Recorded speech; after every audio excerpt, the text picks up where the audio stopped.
আরজি করে ঘটনাটা হওয়ার পর 3 দিন যাবৎ এত কষ্ট হয়েছিল, এখনও সেই কষ্টটা বয়ে নিয়ে বেড়াচ্ছি।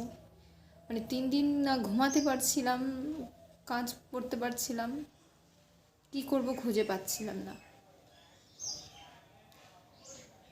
তখন এত বারবার দীর্ঘ নিঃশ্বাস পড়ছিল আর এত দম বন্ধ হয়ে আসছিল, আমি কোনো কাজই করতে পারছিলাম না। তো এই যে আমাদের পশ্চিমবঙ্গ আজ অবধি একই জায়গায় দাঁড়িয়ে আছে, মেয়েটার জাস্টিস এখনও পর্যন্ত হলো না, এতগুলো দিন হয়ে গেল।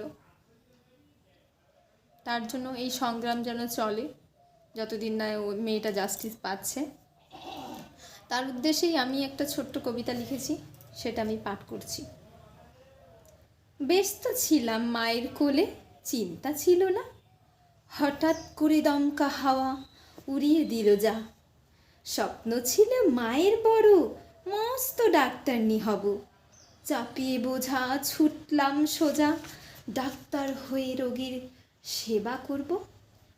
ঘর যে ছেড়ে মাকে ছেড়ে হয়ে আমি একা, চারিদিকে শকুনরা সব দিচ্ছে আমায় ব্যথা।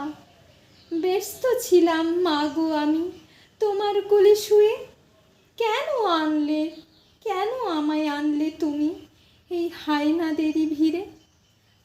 মারছে আমায়, মরছি আমি, নানান ব্যাধির ক্ষত। তাকিয়ে দেখো মাগো তোমার মেয়ে আজ নিস্তব্ধ।